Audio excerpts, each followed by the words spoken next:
Praise the Lord. கர்த்தருக்கு மகிமை உண்டாவதாக. It's good to be back to preach His word. மீண்டுமாக ஆண்டவர் எனக்கு இந்த தருணத்தை கொடுத்தார்.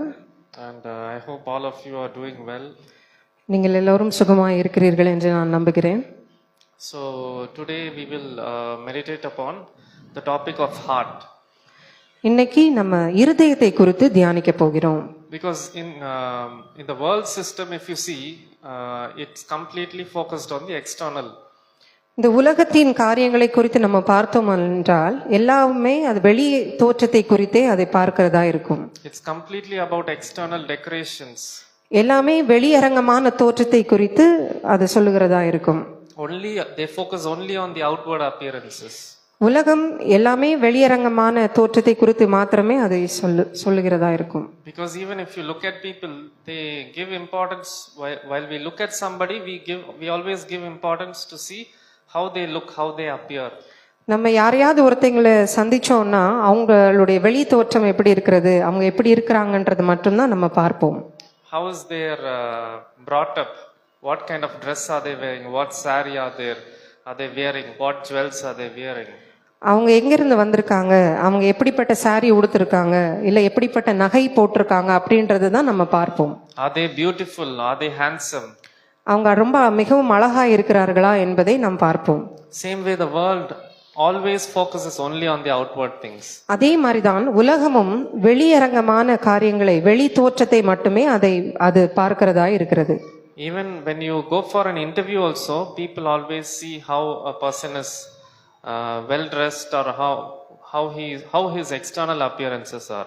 ஒரு இன்டர்வியூக்கு நீங்க போறீங்கன்னா அப்படின்னா கூட உங்களுடைய வெளி தோற்றத்தை தான் பார்ப்பார்கள். Your background, நீங்க என்ன பேக்ரவுண்ட்ல இருந்து வரீங்கன்றத பார்ப்பாங்க. how you present yourself, நீங்க எப்படி என்னமான காரியங்களை நீங்க சொல்லுகிறீங்க, அந்த மாதிரி காரியங்களை தான் அவங்க பார்ப்பாங்க. what religion do you follow or what caste are you from, what is your background, உங்களுடைய ஜாதி என்ன, உங்களுடைய மதம் என்ன என்பதெல்லாம் அவங்க அந்த இன்டர்வியூல பார்ப்பாங்க. what kind of dress you're wearing, what shoes you're wearing, what branded items are you wearing, everything external. என்ன விதமான ஆடைகளை நீங்க அணிந்து கொண்டு இருக்கிறீங்க, இல்ல என்ன விதமான ஷூ நீங்க போட்டிருக்கீங்க, விலையுறந்த ஷூ போட்டிருக்கீங்களா அப்படின்றதெல்லாம் பார்ப்பாங்க. But even in the interview, they don't know what is actually in the person's heart. Even in an interview, they actually don't know what is inside a person's heart. ஒரு இன்டர்வியூல கூட அந்த மனிதனுடைய உள்ளத்தில் என்ன இருக்குது என்பதை அவங்க பார்க்கிறதில்லை. An interview is actually a selection process. It is a screening process. But actually they don't know to discern a person. Interview என்றாலே ஒரு மனிதனுடைய உள்ளான விஷயத்தை தான் நம்ம பார்க்கணும். ஆனா அதை அந்த இன்டர்வியூல அவங்க பார்க்கறது இல்ல. அந்த தேர்ந்தெடுக்கிற முறைமையில அவங்க அதை பார்க்கறது இல்ல. So the world can cheat by portraying something different, but God only sees the heart. ஆனா அந்த உலகம் வெளியரங்கமான காரியங்களை தான் பார்த்து கொண்டிருக்கிறது, ஆனால் தேவன் இருதயத்தை பார்க்கிறவராய் இருக்கிறார். Same way Christianity is always focused on the inside, not the outside. கிறிஸ்தவம் என்பதே உள்ளான மனிதனாகி இருதயத்தை பார்க்கிறது மாத்திரம்தானே தவிர அது வெளியரங்கமான தோற்றத்தை பார்க்கிறது இல்லை. Even if somebody commits a crime, the person who is investigating from the police department, even they don't know what is inside a person's heart.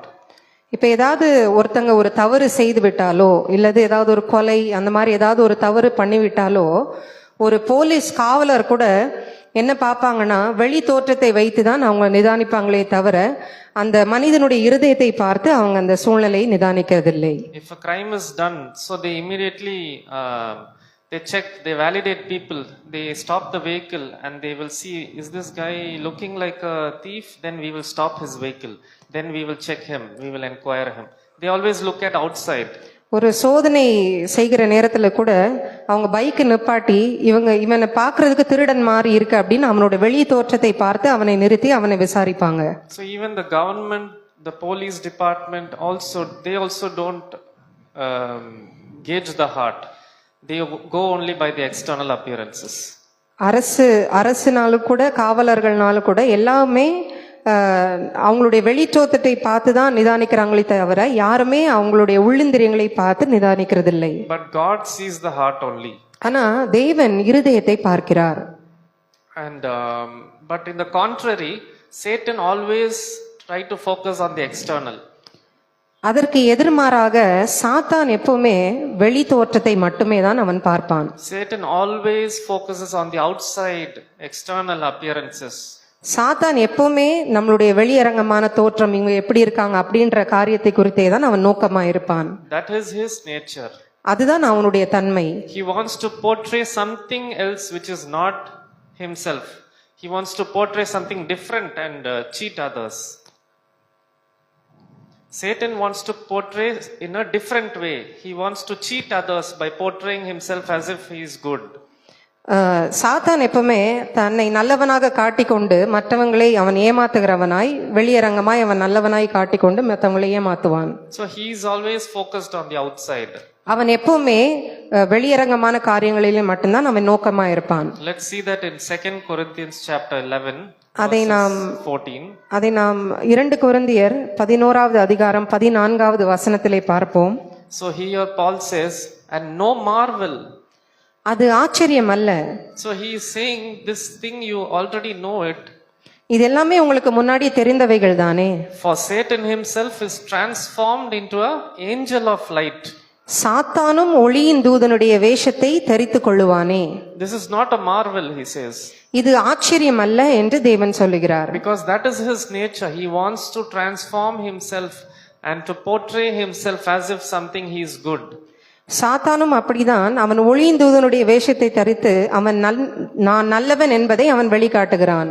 But God sees only the heart. ஆனா தேவன் இருதயத்தை மட்டுமே பார்க்கிறார். This is the core difference between the world and Christianity. It is completely internal and heart dependent. இதுதான் உலகத்திற்கும் கிறிஸ்தவத்திற்கும் உள்ள வித்தியாசம். இந்த உலகம் வெளியரங்கமான தோற்றத்தை பார்க்கும், கிறிஸ்தவம் இருதயத்தை பார்க்கிறதா இருக்கிறது. But God actually exposes this cheating which Satan does, or which the world does by external appearances. God exposes with his light all the cheatings which the world does. தேவன் அவருடைய ஒளியை வைத்து சாத்தான் எவ்விதமாக வஞ்சிக்கிறான், அவன் எப்படி ஒளியின் தூதனுடைய காரியத்தை கொண்டிருக்கிறான் என்பதை அவர் வெளியாக்குகிறவராய் இருக்கிறார். So when a room is fully dark, when you bring the light, it exposes what are the things there are inside. ஒரு ரூம்ல லைட் இல்லைன்னு வச்சுக்கோங்க, டக்குன்னு நீங்க லைட்டை போடும்போது அது மிகவும் அந்த ஒரு இருள் கூட இருக்காது, அது அப்படியே வெளிச்சமாய் காணப்படும். It will show what are the things that are inside, whether a chair is there, whether a sofa is there, whether a TV is there. It will expose the things, hidden things that are there. அந்த ஒளி அந்த ரூம்ல வரும்போதுதான் அந்த இருள்ல என்னென்ன காரியங்கள்லாம் மறைந்து இருக்குது, சேர் இருக்குது, டெஸ்க் இருக்குது அப்படின்ற எல்லா காரியங்களும் நீங்கள் உங்கள ஒளியை அந்த லைட் போடும்போது தான் எல்லாமே மறைந்திருக்கிறது எல்லாமே வெளியரங்கமாகும். So this is the contrary nature of God. He will expose all the dark things, all the hidden things. இதுதான் தேவனுடைய தன்மை. எதெல்லாம் மறைவா இருக்கிறதோ அதை அப்படியே அவர் வெளிக்காட்டுகிறவராய் இருக்கிறார். So for this we will see this verse, Ephesians chapter 5 verses 13. எபேசியர் 5வது அதிகாரம் 13வது வசனத்தை நாம் பார்ப்போம். But all things that are reproved are made manifest by the light, for whatsoever doth make manifest is light. அவைகள் எல்லாம் கடிந்து கொள்ளப்பட்டு வெளிச்சத்தினால் வெளியரங்கமாகும், வெளியரங்கமாகிறதெல்லாம் வெளிச்சமாயிருக்கிறது. So God's core nature is this. He exposes and manifests things with his light. அவர் தேவனுடைய ஒளி என்பது மறைவான எல்லா காரியங்களையும் அது வெளிப்படையாய் காமிக்கிற ஒரு ஒளியாய் தேவன் இருக்கிறார். So what is the actual purpose of God? That is the first thing we are going to see now. தேவனுடைய purpose and nature of God.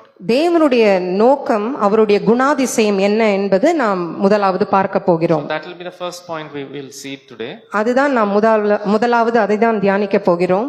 So why do we use soap? நம்ம சோப்பு எதுக்காக use பண்றோம்? We take baths, we use soap every day. We use soap for cleansing. Soap எதுக்காக use பண்றோம்னா நம்மை நாமே சுத்திகரிப்பதற்காக soap உபயோகப்படுகிறது. So the soap has a purpose behind it. So சோப்புக்கு ஒரு நோக்கம் இருக்கிறது. So why do we use a weighing scale? ஒரு தராசு வைத்திருக்கிறோம் என்றால் அது எதுக்காக நம்ம யூஸ் பண்றோம்? To place the products or the goods at it and to check the weight. ஒரு தராசிலே இந்த இந்த பொருளுடைய வெயிட் எவ்வளவு இருக்கிறது அப்படின்றது பார்க்கிறதுக்காக தான் நம்ம அந்த தராசை யூஸ் பண்றோம். Why do we use a mirror? ஒரு கண்ணாடியை நம்ம எதுக்கு யூஸ் பண்றோம்? To correct ourselves, to look at the mirror and to see. So the purpose of a mirror is to show us something. கண்ணாடி என்பது நம்மை நாமே வெளி காமிக்கிறதா இருக்கிறது. அது நம்ம எப்படி தலையெல்லாம் சரியா இருக்கா, நம்ம ஒழுங்கா இருக்கிறோமா அப்படின்றத காமிக்கிறதுக்கு தான் கண்ணாடி இருக்கிறது. But for what is God here for? Soap is for cleansing, scale is for weighing, mirror is for revealing. What about God? What is his purpose? Soap சுத்திகரிக்கப்படுகிறதுக்கு யூஸ் பண்றோம். தராசு ஒரு பொருளின் இடையை பார்க்கிறதுக்காக யூஸ் பண்றோம். கண்ணாடியை நாம் எப்படி இருக்கிறோம், நம்ம நன்றா இருக்கிறோமான்றதுக்காக நம்ம அதை யூஸ் பண்றோம். ஆனா தேவன் எதற்காக இருக்கிறார் என்பதை நாம் சிந்தித்திருக்கிறோமா? So in this angle, look at this verse. Let's see how Solomon has described God in Proverbs chapter 17 verses 3. இந்த வசனத்திலே நீதிமொழிகள் 17:3 வசனத்திலே சாலோமோன் எவ்விதமாய் தேவனை சொல்லியிருக்கிறார் என்பதை நாம் பார்ப்போம். The fining pot is for silver, the furnace for gold, but the Lord trieth the heart. வெள்ளியை குகையும் பொன்னை புடமும் சோதிக்கும், இருதயங்களை சோதித்து அறிகிறவரோ கர்த்தர். So God is for the heart. தேவன் இருதயத்தை சோதிக்கிறவராகவே இருக்கிறார். So if you look at the way he described it, he says the fining pot is for silver and the furnace for gold, but the Lord trieth the heart. He is the only person to try the hearts of men. வெள்ளியை குகையும் பொன்னை புடமும் சோதிக்கும், இருதயங்களை சோதித்து அறிகிறவரோ கர்த்தர். தேவன் இருதயங்களை சோதித்து அறிகிறவராய் இருக்கிறார். So if you go to a mirror, you can see yourself. If you use soap, it will cleanse you. Same way, God is for what? It is to showcase your heart, to deal with all the heart issues. எப்படி கண்ணாடி உங்களை காமிக்கிறது, ஒரு soap உங்களை சுத்தப்படுத்துகிறது. ஆனால் தேவன் என்ன பண்ணுகிறார் அப்படி என்றால் உங்களுடைய இருதயத்தை சோதித்து அறிகிறவராய் இருக்கிறார். The Lord's core nature is to try and examine and test the hearts of men. அவருடைய மூல குணமே நம்முடைய இருதயத்தை சோதித்து அறிகிறதாய் இருக்கிறது. And also how the fining pot is for silver and furnace for gold, God is for fine tuning or refining the heart. எப்படி ஒரு நல்ல வெள்ளியை குகையும் ஒரு நல்ல பொன்னு புடமிடப்படுகிறதோ, நம்முடைய இருதயத்தை அவர் நல்ல விதமாய் அவர் அதை மாற்றுகிறதற்கு தேவனே மூல காரணமாய் இருக்கிறார். God refines the heart through testing, like how the silver is brought into the fining pot. எப்படி நம்ம இருதயத்தை அவர் எப்படி சுத்தப்படுத்துகிறார் என்பது எப்படி என்றால், எப்படி வெள்ளி குகையையும் பொன் புடமிடப்படுகிறதோ அதே போல தேவன் நம்முடைய இருதயத்தை சோதித்து அதை அவர் சுத்தம் பண்ணுகிறவராய் இருக்கிறார். You may say, Lord, I am not able to change my habits. I am not able to change my heart. My heart is corrupt and fully deceitful things are there.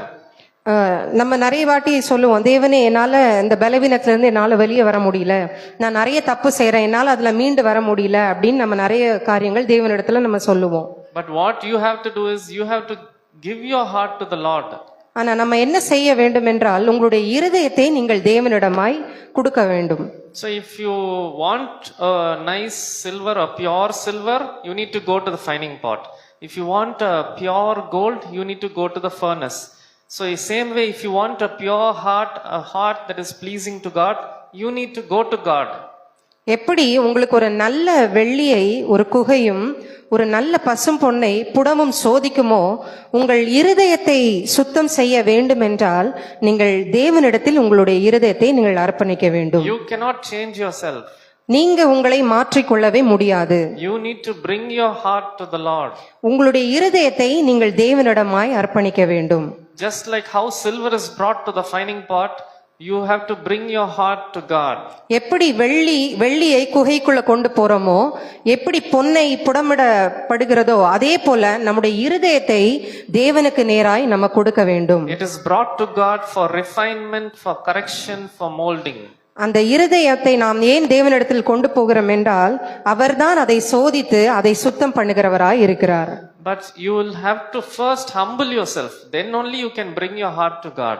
நீங்களே உங்களை தாழ்மைப்படுத்திக் கொள்ள வேண்டும். அப்போதுதான் நீங்க உங்களுடைய இருதயத்தை தேவனிடமாய் கொண்டு சேர்க்க முடியும். Because only God can deliver you from such heart issues, such bad habits or whatever thing. Your heart is corrupt means you need to bring it to the refiner, like how gold is brought to the refiner for refinement. எப்படி இப்ப நமக்கு சில தப்பிதங்கள் நம்மளால சில பலவீனங்களை மேற்கொள்ள முடியாது.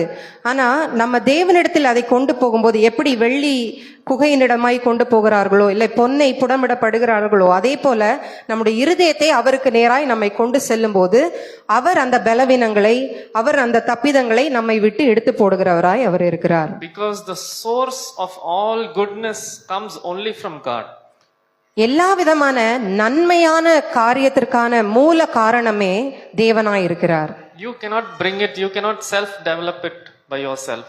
அந்த நல்ல காரியங்களை உங்களுக்கு நீங்களே அதை உண்டு பண்ணிக்கிட முடியாது. You cannot manufacture it by yourself. நீங்க உங்களுக்குள்ளவே நான் நல்ல காரியங்களை செய்ய வேண்டும் அப்படின்னு நினைச்சிட்டு உங்களுக்குள்ளவே நீங்கள் அதை உருவாக்கி கொள்ள முடியாது. We can take care of our external appearances. We can wear a nice shirt, we can wear a good shorts or a pant or external dresses. We can take care of the external part, but the internal has to be taken care only by God. நம்மளுடைய வெளியரங்கமான தோற்றத்தை ஒருவேளை நல்ல ஒரு shirt போடணும், நல்ல ஒரு pant போடணும், இந்த மாதிரியான வெளியரங்கமான காரியங்களை நம்ம பார்த்து கொள்ளலாமே தவிர நம்முடைய இருதயத்தின் உள்ளான காரியங்களை பார்க்கிறவர் தேவன் ஒருவரே. அவரால் மட்டும்தான் எல்லாவற்றையும் மாற்ற முடியும். He is the only source of goodness. அவர் மாத்திரம்தான் எல்லா நன்மையான காரியங்களுக்கும் காரணராய் இருக்கிறார். So we can see this point in James chapter 1 verses 17. யாக்கோபு 1:17 அதிகாரம் 17வது வசனத்தை நாம் பார்ப்போம். It says every good gift. It says anything that's good gift. வசனம் எவ்விதமாய் சொல்லுகிறது, நன்மையான எந்த ஈவும் and every perfect gift is from above. பூரணமான எந்த வரமும் பரத்திலிருந்து உண்டாகி ஜோதிகளின் பிதாவினிடத்திலிருந்து இறங்கி வருகிறது. அவரிடத்தில் யாதொரு மாறுதலும் யாதொரு வேற்றுமை நிழலும் இல்லை. So the source, the ultimate source of a good nature, the ultimate source of all the fruit of the spirit is from God only. நம்ம நிறைய நல்ல காரியங்கள் நல்ல நற்கனிகள் நம்ம கொடுக்க வேண்டும் என்று சொன்னால் அது எல்லாமே தேவனிடத்திலிருந்து அது வருகிறதா இருக்கிறது. You cannot manufacture it by yourself. நீங்கள் உங்களுக்குள்ளவே நான் இதை பண்ணிடுவேன், நான் அந்த நல்ல காரியத்தை நான் செய்திருவேன், இல்லை என்னுடைய பலவீனத்திலிருந்து நான் வெளியே வந்துடுவேன்னு உங்களுக்குள்ளவே நீங்கள் அதை உண்டாக்க முடியாது. அது நன்மையான எல்லா ஈவும் தேவனிடத்திலிருந்து அது வருகிறதா இருக்கிறது. Anything good that you have, it is actually a free gift from God. He is the one who gave you. எல்லா நல்ல காரியங்கள் உங்களுக்குள்ள இருக்கிறது அப்படின்னு சொன்னா அது தேவனிடத்தில் வந்தது. So you have to get this only from God. இந்த நன்மையான ஈவை நீங்கள் தேவனிடத்தில் இருந்து மட்டுமே தான் பெற முடியும். So as silver is brought to the fining pot, you bring your heart to God, He will give you all the goodness. எப்படி வெள்ளியை குகையினிடத்திலிருந்து ஒரு நல்ல வெள்ளியை எடுக்கிறார்களோ அதே போல உங்களுடைய இருதயத்தை நீங்கள் தேவனிடமாய் கொண்டு வரும்போதுதான் உங்களுக்கு எல்லா நன்மையான காரியங்களையும் எல்லா நல்ல குணங்களையும் தேவன் தருகிறவராயிருக்கிறார். Ezekiel chapter 36 verses 26 and 27. எசேக்கியேல் 36வது அதிகாரம் 26 27 வசனங்களை வாசிப்போம். A new heart also will I give you, and a new spirit will I put within you, and I will take away the stony heart out of your flesh, and I will give you a heart of flesh. இந்த வசனத்தை பார்த்தோமானால் உங்களுக்கு நவமான இருதயத்தை கொடுத்து உங்கள் உள்ளத்திலே புதிதான ஆவியை கட்டளையிட்டு கல்லான இருதயத்தை உங்கள் மாமிசத்திலிருந்து எடுத்து போட்டு சதையான இருதயத்தை உங்களுக்கு கொடுப்பேன். So God is only the heart surgeon here. He is the one doing this operation. இயேசு ஒருவர்தான் நம்மளுடைய இருதய அறுவை சிகிச்சையை செய்கிறவரா இருக்கிறார். அவர் ஒருவர்தான் அந்த அறுவை சிகிச்சையை செய்ய முடியும்.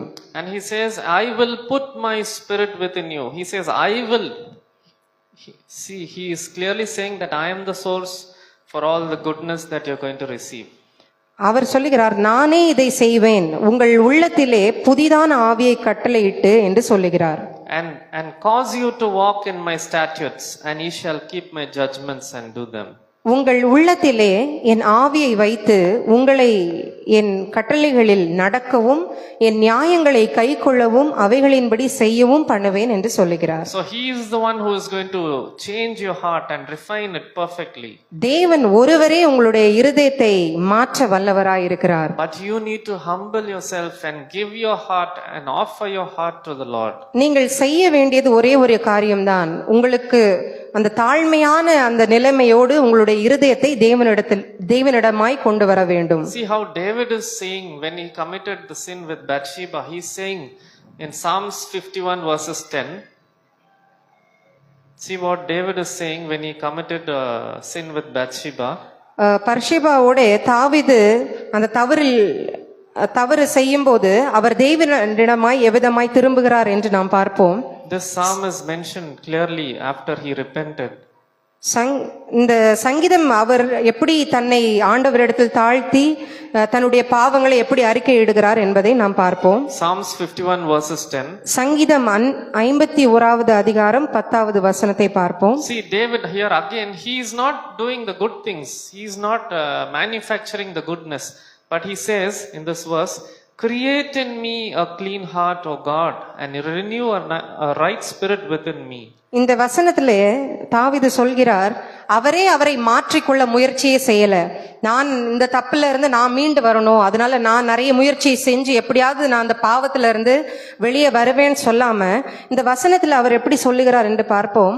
தேவனே, சுத்த இருதயத்தை என்னிலே சிருஷ்டியும், நிலைவரமான ஆவியை என் உள்ளத்திலே புதுப்பியும் என்று தாவீது கேட்கிறார். So David is humbling himself that he has committed a sin and he is offering his heart in prayer towards God. தாவீது அவர் தன்னை தாழ்த்தி தேவனிடமாய் தன்னுடைய இருதயத்தை அவர் திருப்புகிறவராய் இருக்கிறார்.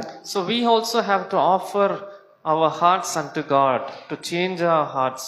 நாமும் என்ன செய்ய வேண்டும் என்றால் நம்மை தாழ்த்தி நம்முடைய இருதயத்தை தேவனிடமாய் அது திருப்ப வேண்டும். Because all heart issues are dealt only by God. எல்லா இருதய சம்பந்தமான காரியங்களையும் தேவன் ஒருவரே மாற்ற வல்லவராய் இருக்கிறார். But what we are doing is we are trying to rectify it by ourselves with our own strength. ஆனா நம்ம என்ன செய்கிறோம் அப்படின்னா, நாமே மாற்றிக்கொள்ளணும், நம்ம இந்த தப்பு செய்யக்கூடாது, நம்ம நாளைக்கு இப்படி செய்யணும் அப்படின்னு சொல்லி நம்ம பலத்தை சார்ந்தவர்களா இருக்கிறோம்.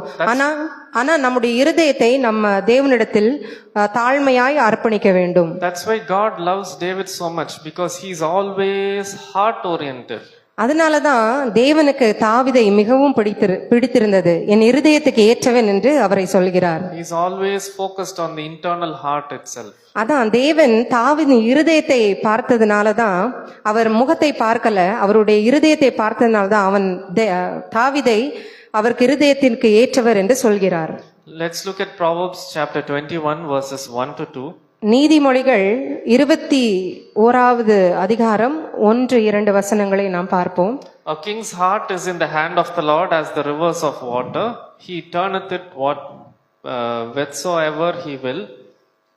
ராஜாவின் இருதயம் கர்த்தரின் கையில் நீர்க்கால்களை போல் இருக்கிறது, அதை தமது சித்தத்தின்படி அவர் திருப்புகிறார். So as I said, the hearts are dealt only by God. நான் முன்னாடி சொன்னது மாதிரி இருதயத்தை திருப்புகிறவரே தேவன்தான். And look at verse 2. He says, every way of a man is right in his own eyes, but the Lord pondereth the hearts. 2வது வசனத்தை பார்ப்போம். மனுஷனுடைய வழியெல்லாம் அவன் பார்வைக்கு செம்மையாக தோன்றும், கர்த்தரோ இருதயங்களை நிறுத்து பார்க்கிறார். See, focus on this. He says, but the Lord pondereth the hearts. இந்த குறிப்பை நாம் பார்ப்போம். கர்த்தரோ இருதயங்களை நிறுத்து பார்க்கிறார். The ways of man may be right. மனுஷனுடைய வழியெல்லாம் அவன் பார்வைக்கு செம்மையா கூட இருக்கும். But the Lord only sees the heart. ஆனா கர்த்தரோ இருதயத்தை அவர் நிறுத்து பார்க்கிறவராய் இருக்கிறார். He is always concerned of the underlying motives of a person.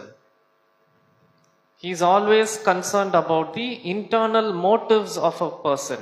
தேவன் எப்பவுமே உங்களுடைய இருதயத்தில் என்ன விதமான காரியங்கள் இருக்கிறது என்பதை தான் அவர் உற்று நோக்குகிறவராய் இருக்கிறார். He is always focused on the intentions behind doing something. அவர் நீங்கள் ஒரு காரியத்தை செய்தீர்கள் என்றால் அதனுடைய என்ன நோக்கத்தோடு அந்த காரியங்களை செய்கிறீர்கள் என்பதை தான் தேவன் பார்க்கிறவராய் இருக்கிறார். He is always scanning your heart. எப்பவுமே தேவன் உங்கள் இருதயத்தை மாத்திரமே பார்த்து கொண்டிருக்கிறார். Our heart is like a billboard or a signboard before God. நம்முடைய இருதயம் தேவனுக்கு முன்பாக ஒரு சுவர் ஒட்டியை போல, எப்படி ஒரு போஸ்டர் இருக்குமோ இல்லைன்னா ஒரு சைன் போர்டு வெளியே வைத்திருக்கிறோம் இல்லையா, அந்த மாதிரி இருக்கிறோமோ நம்முடைய இருதயமும் தேவனுக்கு முன்பாக அது ஒரு அட்வர்டைஸ்மெண்ட் போர்டாக அது இருக்கிறது.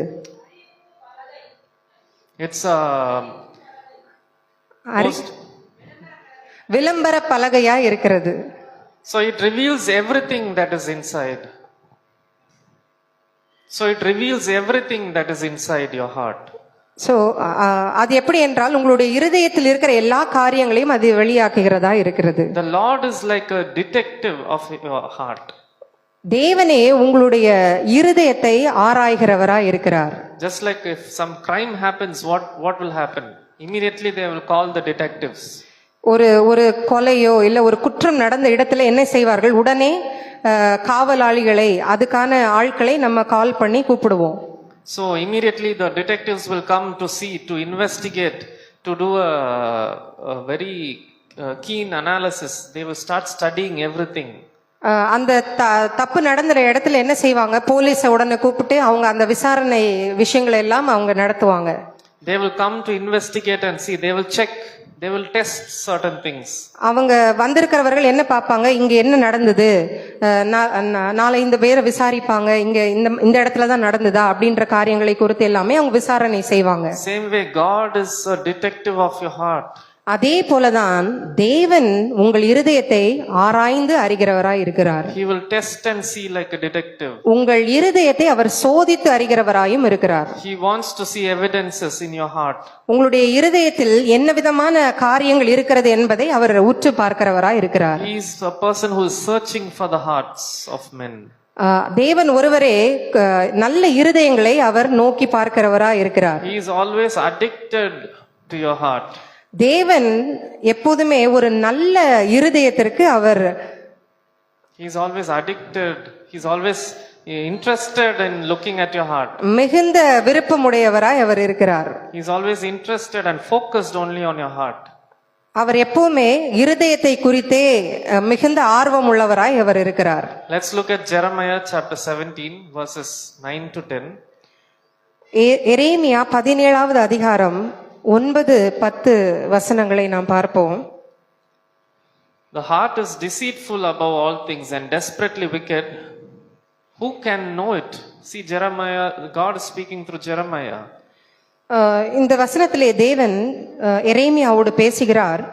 எல்லாவற்றை பார்க்கிலும் இருதயமே திருக்குள்ளதும் மகா கேடுள்ளதுமாய் இருக்கிறது, அதை அறியத்தக்கவன் யார் என்று சொல்லுகிறார். Who can know it? அதை அறியத்தக்கவன் யார்? Because the world focuses only on the outward appearance. Nobody sees the internal heart. இந்த உலகமே வெளிப்படையான தோற்றத்தை மாத்திரமே பார்க்கதே தவிர இந்த உள்ளத்தை யாருமே பார்க்கிறதில்லை. But look at the next verse, what God says through the prophet Jeremiah. அடுத்ததாவது எரேமியா மூலமாய் தேவன் என்ன சொல்லுகிறார் என்று பார்ப்போம். அடுத்த வசனத்தில், I the Lord searcheth the heart. கர்த்தராகிய நானே ஒவ்வொருவனுக்கும் I try the reins. அவனவன் வழிகளுக்கும் செய்கைகளின் பலன்களுக்கும் தக்கதை கொடுக்கும்படிக்கு, Even to give unto every man according to his ways and according to the fruit of his doing. இருதயத்தை ஆராய்ந்து அறிகிறவரும் உள்ளிந்திரியங்களை சோதித்து அறிகிறவருமாய் இருக்கிறேன். It says, I the Lord searcheth the hearts. இந்த வசனம் என்ன சொல்லுகிறது என்றால், கர்த்தராகிய நானே ஒவ்வொருவனுக்கும் என்று சொல்லுகிறார். I the Lord know the reins. Try the reins. கர்த்தராகிய நானே செய்கைகளின் பலன்களுக்கு தக்கத்தை கொடுக்கும் படிக்கும் இருதயத்தை ஆராய்கிறவரும் உள்ளிந்திரியங்களை சோதித்து அறிகிறவருமாய் இருக்கிறேன். So it is the Lord who does it. So it is the Lord who does it. அதை செய்கிறவர் தேவன். So we cannot look at the heart. நாம் யாருடைய இருதயத்தையும் நாம் பார்க்க முடியாது, தேவன் தான் அதை செய்கிறார். But the Lord only sees the heart. தேவன் தான் இருதயத்தை பார்க்கிறவராயும் இருக்கிறார். Because if you see, like he says, who can know it? Nobody can know that. அதை அறியத்தக்கவன் யார் என்று இந்த வசனம் சொல்லுகிறது. யாராலையுமே ஒரு இருதயம் எப்படி இருக்கிறது என்று நம்மளால் பார்க்க முடியாது. I, the Lord, search the hearts of men. கர்த்தராகிய நானே இருதயத்தை ஆராய்கிறவரும் உள்ளிந்திரியங்களை சோதி தருகிறவருமாய் இருக்கிறேன். That's why God doesn't see the offering first. He sees the heart first. அவர் பலிகளை அல்ல, அவர் இருதயத்தை பார்க்கிறவராய் இருக்கிறார். If somebody brings an offering, he is not get he will not get immediately impressed by your offering. He first sees the heart. இப்ப யாராவது ஆலயத்திலே காணிக்கைகளை கொண்டு வரும்போது தேவன் காணிக்கையை பார்க்கிறதில்லை, அவர்களுடைய இருதயத்தை தான் தேவன் பார்க்கிறார். Men may see the offering, men may see the gifts that you give them. நிறைய பேர் என்ன பார்ப்பாங்கன்னா, அவங்க என்ன காணிக்கை கொண்டு வராங்க, இல்ல நமக்கு என்ன gift கிடைக்குது அப்படின்றத தான் நாம் பார்ப்போம், வெளியரங்கமான காரியங்களை பார்ப்போம். ஆனால் தேவன் அதை காணிக்கையோ பலியையோ அவர் பார்க்கிறதில்லை, உங்கள் இருதயத்தை தான் அவர் பார்க்கிறார். That's why Jesus said, first you reconcile with your brother. You first hold the offering. உன் காணிக்கையை வைத்துவிட்டு போய் முன்பு உன் சகோதரனோட ஒப்புரவாகி பின்பு வந்து உன் காணிக்கையை செலுத்து என்று தேவன் வசனத்தில் சொல்லுகிறார். Matthew chapter 5 verses 24. மத்தேயு 5:24 வசனம் இவ்விதமாய் சொல்லுகிறது. Leave there thy gift before the altar and go thy way. First be reconciled with thy brother and then come and offer thy gift. அங்கே தானே பலிபீடத்தின் முன் உன் காணிக்கையை வைத்துவிட்டு போய் முன்பு உன் சகோதரனோட ஒப்புரவாகி பின்பு வந்து உன் காணிக்கையை செலுத்து என்று தேவன் சொல்லுகிறார். So he is not impressed by your gift, but he is more impressed about your heart. தேவன் உங்களுடைய பலியையும் உங்களுடைய காணிக்கையை அல்ல, அவர் உங்களுடைய இருதயத்தையே பார்க்கிறவராய் இருக்கிறார். It's not an easy thing to hide your heart before God by bringing him gifts. நம்ம காணிக்கை செலுத்துறனாலேயோ பலியை செலுத்துறனாலேயோ உங்களுடைய இருதயத்தில் என்ன இருக்கிறது என்பதை தேவனிடத்தில் நம்ம மறைக்க முடியாது. It is not that easy to cheat God. தேவனை ஏமாத்துகிறது அவ்வளவு சாதாரணமான காரியம் இல்லை. It is not that easy to give him lame excuses. அவரிடமாய் வந்து சாக்கு போக்கு சொல்லுகிறதற்கும் நமக்கு அவ்வளவான சுலபமான காரியம் இல்லை. Because he is a heart detective. அவர்தான் இருதயத்தை சோதி தருகிறவராய் இருக்கிறார். God knows why you said a hallelujah also. நீங்க எப்படி அல்லேலூயா சொல்றீங்கன்னு கூட தேவனுக்கு தெரியும், ஏன்னா அவர் உங்களுடைய இருதயத்தை அவர் பார்க்கிறார். You may have he knows if you have said hallelujah because everyone else said in the church. நம்ம எல்லாரும் ஹல்லேலூயா சொல்றாங்க, அதனால நானும் கையை தூக்கி ஹல்லேலூயா சொல்றோமான்றதும் தேவனுக்கு தெரியும். God knows, are you kneeling down to sound or to look more religious, to look more acceptable in the crowd in a Christian church? ஆலயத்திலே வந்து முழங்கால் படியிடுகிறோம் அப்படி என்றால் எல்லாருக்கும் முன்பாக நான் ரொம்ப மிகுந்த தாழ்மையா இருக்கிறேன் அப்படின்னு காண்பிக்கிறதுக்காகவா, இல்லை உண்மையாகவே தேவனுக்கு முன்பாக நான் மனத்தாழ்மையா இருக்கிறேனா என்பது ஆண்டவருக்கு தெரியும். Are you kneeling down to feel more acceptable by others in the church, or are you kneeling down before him from your heart? God knows it. எல்லாரும் மனுஷனை பிரியப்படுத்துறதுக்காக நீங்க முழங்கால் பள்ளியிட்டு உங்களுடைய வெளியரங்கமான தோற்றத்தை இந்த பிரதர் இப்படி இருப்பாங்க அப்படின்னு காமிக்கிறதுக்காகவா, இல்லை நான் தேவனுக்காக முழங்கால் படியிருக்கிறேனா என்பதை குறித்து தேவன் அறிந்தவராய் இருக்கிறார். Are you saying praise the Lord to your brother or to your sister? Praise the Lord sister, praise the Lord brother. Are you saying it from your heart or are you simply doing it as a formality? God knows it. நம்ம ஆலயத்துக்கு வரும்போது ஒவ்வொரு சகோதரனையோ சகோதரியை பார்த்து praise the லார்ட்னு சொல்லுவோம். அது வந்து நிஜமாவே உங்களுடைய இருதயத்தில் இருந்து சொல்றீங்களா, இல்லனா ஒரு கடமைக்காக நம்ம பிரைஸ் தி லார்ட் என்பதை சொல்லுகிறோமா என்பதை நாம் பார்க்க வேண்டும். During group prayers and during worship, God knows, are you simply making noise to sound more religious and acceptable before the crowd? ஒரு கூட்டமாய் நம்ம ஜெபிக்கிறோம்னு வச்சுக்கோங்களேன், மிகுந்த கூச்சலிட்டு சத்தமாய் எனக்கு அது தெரியும் ஆண்டவர் என் மேலதான் பிரியமா இருக்காருன்னு ரொம்ப சத்தம் ஓடுறதுனால நம்ம தேவனுக்கு பிரியமா இருக்கிறோம் என்று நம்ம நினைத்து கொள்கிறோமா, இல்லை நம்ம உண்மையாகவே அதை செய்கிறோமா? Are you doing that prayer? Are you shouting in prayer to feel more acceptable that you are also praying with them? நீங்க அப்படி கத்தி கூச்சலிட்டு ஜெபிக்கிறனால மற்றவர்கள் உங்களை பார்த்து ஐயோ இந்த சிஸ்டர் ரொம்ப நல்லா ஜெபிக்கிறாங்க அப்படின்றதுக்காக நீங்க அந்த ஜெபிக்கிறீங்களா? So God is seeing even that also, whether you are doing it to feel impressed and to feel more welcomed or accepted in that prayer. தேவன் அதையும் கூட பார்க்கிறார். எப்படி நம்ம மனுஷனை பிரியப்படுத்துகிற வண்ணமாய் நம்ம ஜெபிக்கிறோமா, இல்ல நம்ம மனுஷனை பிரியப்படுத்துகிறமாய் நம்ம தாழ்மையோடு இருக்கிறோமா என்பதை தேவனுக்கு நன்றாகவே தெரியும். So all those things he knows it. எல்லா காரியங்களும் தேவனுக்கு மறைவானதில்லை, எல்லாமே அவருக்கு நன்றாகவே தெரியும். Are you saying happy birthday sister, happy birthday brother, and you bless them? So are you really blessing them also? God knows. யாருக்காவது ஒருவருக்கு பிறந்த நாள் என்று வைத்துக் கொள்வோமே, ஹாப்பி பர்த்டேன்னு நீங்க சொல்லுகிறீர்கள் என்றால் உண்மையாகவே நீங்கள் உங்கள் மனதிலிருந்து ஹாப்பி பர்த்டே சொல்லுகிறீர்களா, இல்லை கடமைக்கு நான் ஹாப்பி பர்த்டே சொல்றேன்னு சொல்றீங்களா, இல்லை அவங்களை காட் பிளஸ் யூன்னு சொல்லும்போது உண்மையாகவே உங்கள் மனதில் இருந்து அவர்களை ஆசீர்வதிக்கிறீர்களா என்று நாம் நிதானித்து பார்க்க வேண்டும். If someone passes away, if somebody dies and they pass away, so do you go and visit them with true love, or do you simply go there as a formality because it is a duty for you? யாராவது ஒருவர் இறந்து விட்டார் என்று சொன்னால் நம்ம துக்க விசாரிக்க போவோம். எல்லாரும் துக்க விசாரிக்க போவாங்க அப்படின்றதுக்காக நான் போய் துக்க விசாரிப்பேனா, இல்ல உண்மையாகவே அந்த இழப்பை நினைத்து வருந்தி ஐயோ அவங்களுக்கு எவ்வளவு கஷ்டம் இருக்கும் அப்படி நினைத்து நம்ம அந்த வீட்டுக்கு போய் அவங்களுக்கு ஆறுதல் சொல்லுகிறோமா என்று நாம் நினைத்து பார்க்க வேண்டும். Because God completely hates all these extra fittings. தேவன் இந்த விதமான வெளியரங்கமான இந்த காரியங்களை தேவன் வெறுக்கிறவராய் இருக்கிறார். In Tamil they say no, ரொம்ப extra fitting போடாத, ரொம்ப பிட் போடாத அப்படி they will tell. தமிழ்ல சொல்லுவாங்க இல்லையா, ரொம்ப பிட் போடாதப்பா, ரொம்ப எக்ஸ்ட்ரா ஃபிட்டிங்லாம் போடாதன்னு சொல்லுவாங்கல்ல, அந்த மாதிரி சொல்றாங்க. God doesn't like all those things. தேவனுக்கு இந்த மாதிரியான எக்ஸ்ட்ரா ஃபிட்டிங் காரியங்கள் எல்லாமே அவருக்கு பிரியமான காரியம் அல்ல. Even in your prayer, don't put extra fittings, don't put extra hallelujahs, all those things and all. Just let everything comes freely from your heart. ஒரு பிரேயர் பண்ணுறோம் அப்படின்னு சொன்னாலே நிறைய எக்ஸ்ட்ராவான காரியங்கள், தேவையில்லாத காரியங்களை குறித்தெல்லாம் நம்ம பிரேயர் பண்ண வேண்டாம். என்ன காரியமோ அதுக்கான கரெக்டான காரியத்திற்காக நம்ம ஜெபிச்சா போதும். This God emphasizes this in Matthew chapter 5 verses 37. இதை தேவன் மத்தேயு 5வது அதிகாரம் 37வது வசனத்தில் சொல்லுகிறார். But let your communication be yea, yea, nay, nay, for whatsoever is more than these cometh of evil, he says. இந்த வசனத்தை நன்றாக கவனிங்க. உள்ளதை உள்ளதென்றும் இல்லதை இல்லதென்றும் சொல்லுங்கள், இதற்கு மிஞ்சினது தீமையினால் உண்டாயிருக்கும். See what he says, this extra fittings which I said, no. So these extra fittings are, he says, for whatsoever is more than this, anything extra which you are bringing in to the scenario, he says it cometh of evil. எதெல்லாம் நம்ம ரொம்ப extra bit fitting எல்லாம் போடுறோமோ முன்னாடி சொன்ன மாதிரி அது எல்லாமே இதற்கு மிஞ்சினது எல்லாமே அது தீமையினால் உண்டாயிருக்கும். He clearly says that it is from Satan.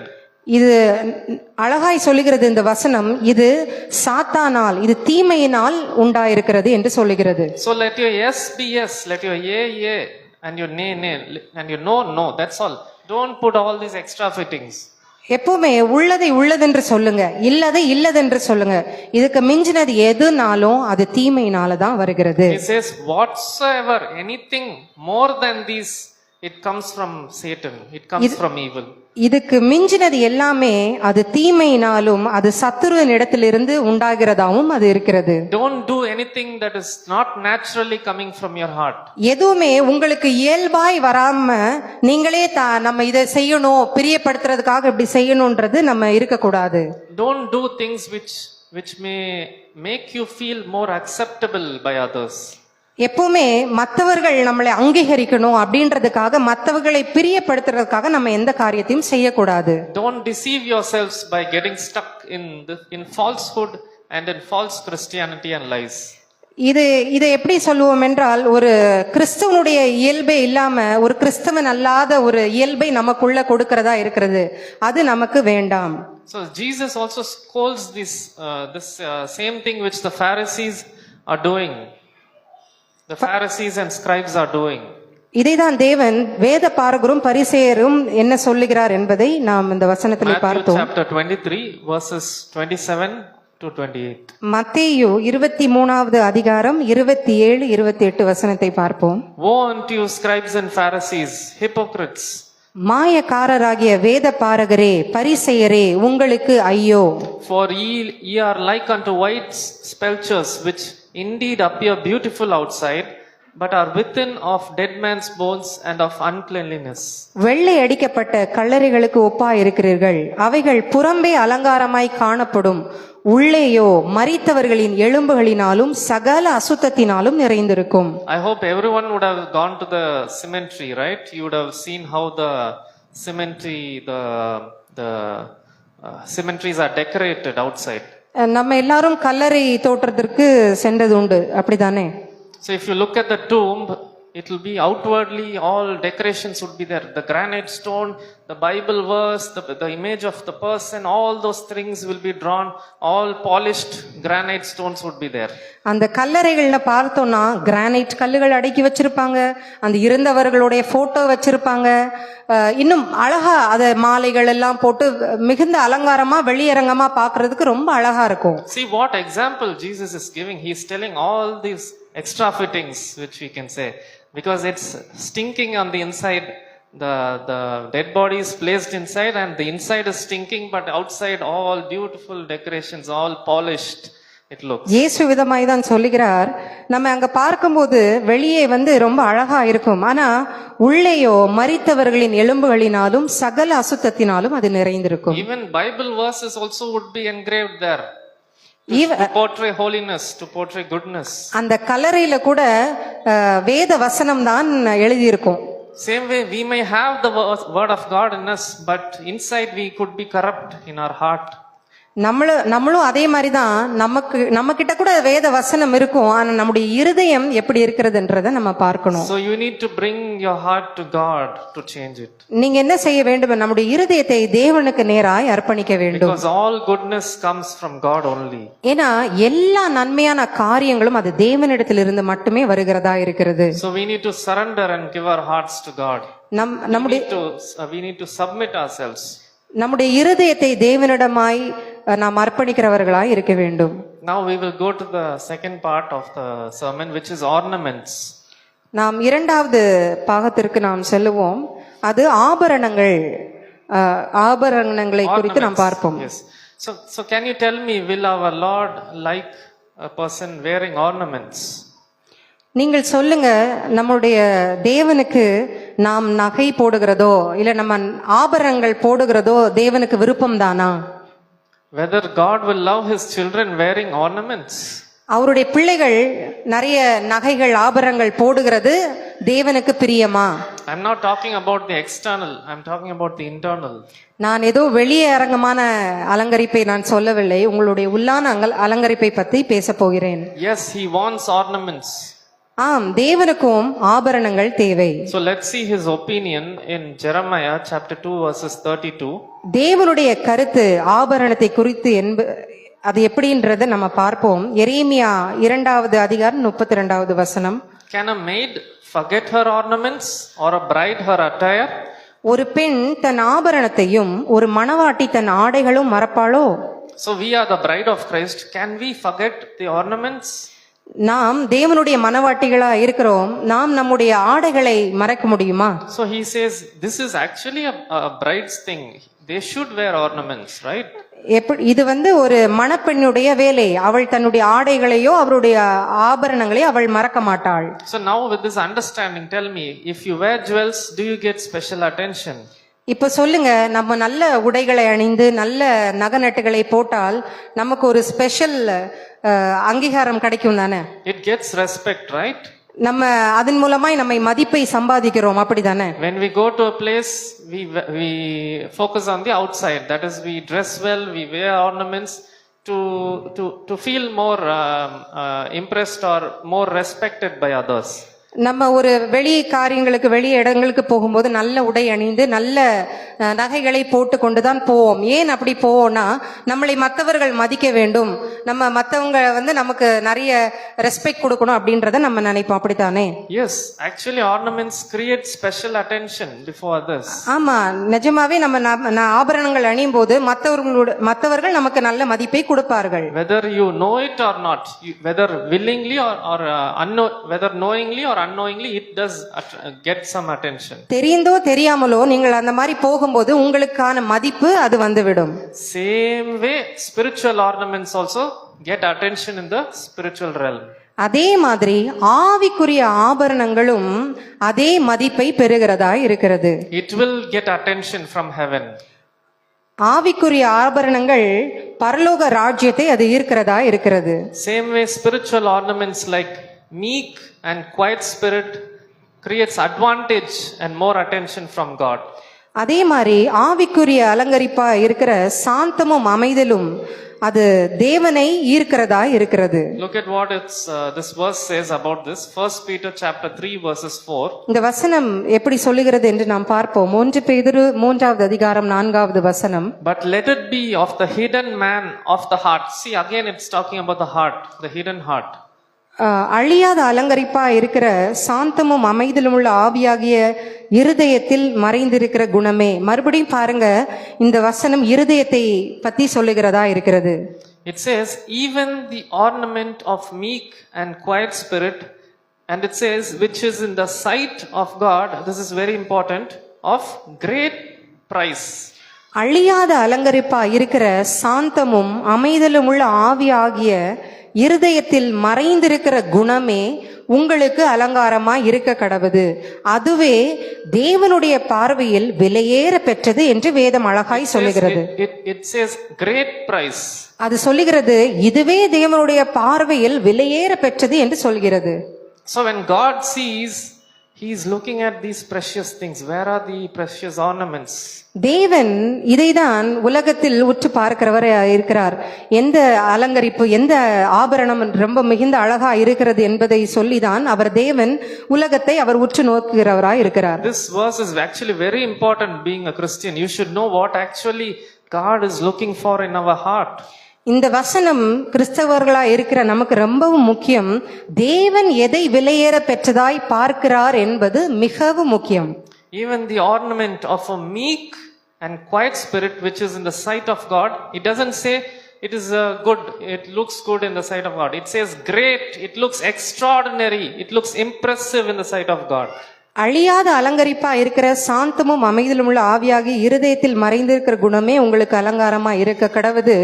ஏதோ இதை சாதாரணமாக சாந்தமும் அமைதலுமா இருக்கிற குணம் நல்லது, அது தேவனுக்கு பிரியம் அப்படின்னு இந்த வசனம் சொல்லல. அதுவே தேவனுடைய பார்வையில் விலையேற பெற்றது என்று தேவன் சொல்லுகிறார்.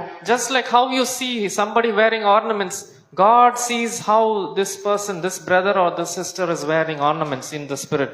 எப்படி நாம் ஒரு நகை போட்டுகிறவர்களை நம்ம எப்படி ரொம்ப மதிப்பாய் நம்ம பார்ப்போமோ, தேவன் யாரை மிகவும் மதிப்பாய் பார்க்கிறார் என்றால் சாந்தமும் அமைதலும் உள்ள அந்த அழியாத அலங்கரிப்பு இருக்கிற நபரை தான் தேவன் விலையேற பெற்றதாய் அவர் பார்க்கிறார். We may gauge somebody saying, okay, they come in a car, okay, they are well blessed, they are well settled. We gauge them based on the outward experiences, right? நம்ம நிறைய சமயத்துல என்ன செய்வோம், அவங்க கார்ல வராங்க, அவங்க ரொம்ப வசதி வாய்ந்தவங்கன்னு சொல்லி அவங்களுடைய வெளி தோற்றத்தை வைத்துதான் அவங்க இப்படிப்பட்டவங்க, அவங்க மதிப்புள்ளவங்கன்னு நம்ம பார்க்கிறோம். Our gauging and judgment is based on the external appearances. நம்ம மத்தவங்களை எப்படி பார்க்கிறோம் என்றால் அவங்களுடைய வெளியரங்கமான தோற்றத்தை வைத்துதான் அவங்களை நம்ம நிதானிக்கிறோம். But God searches the hearts of men to see ornaments, and he gauges a person based on the ornaments that is there in his heart. ஆனா தேவன் எப்படி பார்க்கிறார் என்பதை பாருங்கள். யாருடைய இருதயத்தில் சாந்தமும் அமைதலும் உள்ள அந்த அழியாத அலங்கரிப்பு இருக்கிறதோ அந்த மாதிரியான இருதயத்தை தான் அவர் விலையேற பெற்றதாய் பார்க்கிறார். So everyone repeat this, say that I will wear spiritual ornaments before God. நான் அழியாத அலங்கரிப்பா இருக்கிற அந்த ஆவிக்குரிய ஆபரணங்களை நான் அணிந்து கொள்ளுவேன்னு எல்லாரும் சொல்லுங்க. Everyone say that again. I will wear spiritual ornaments. நான் அந்த அழியாத அலங்கரிப்பாய் இருக்கிற அந்த ஆவிக்குரிய ஆபரணத்தை உடுத்திக் கொள்ளுவேன் என்பதை சொல்லுங்க. Say everyone that God will be attracted by my ornaments. எல்லாரும் சொல்லுங்க, தேவன் என்னுடைய அந்த அழியாத அலங்கரிப்பை குறித்து அவர் ஈர்ப்புடையவராய் இருக்கிறார் என்பதை சொல்லுங்க. I will wear the ornaments of meek and quiet spirit. Everyone say that again. நான் சாந்தமும் அமைதலும் உள்ள அழியாத அலங்கரிப்பை வைத்துக் கொள்ளுவேன் என்று சொல்லுங்க. I will look precious before God. Say everyone. நான் தேவனுக்கு முன்பாக விலையேற பெற்றதா இருக்கிறேன்னு சொல்லுங்க. So everyone actually, we know this Tamil song. They say we sing this song, no? Paraloga gavanattai irka vendume. But we actually don't know how to get that attention from God. நம்ம சாதாரணமாய் பாடுகிறது உண்டு, பரலோக கவனத்தை ஈர்க்க வேண்டுமே என்று சொல்லி நம்ம பாடுவோம்.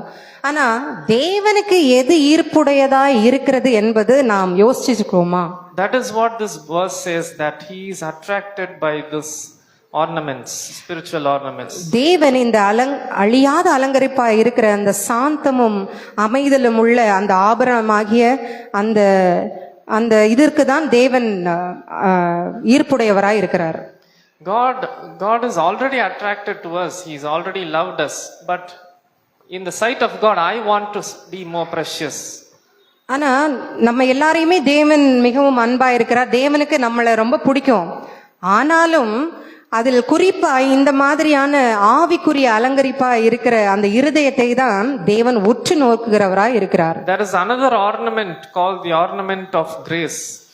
இன்னும் ஒரு அலங்கரிப்பு இருக்கிறது, அது கிருபையின் அலங்கரிப்பு. So this ornaments you will receive from God through grace. Through grace. இந்த வகையான ஆபரணம் கிருபையின் மூலமாய் நாம் பெற்றுக்கொள்கிறதா இருக்கிறது. So first one will be the ornament of grace, which is through the obedience of listening to the instruction of father and the law of mother.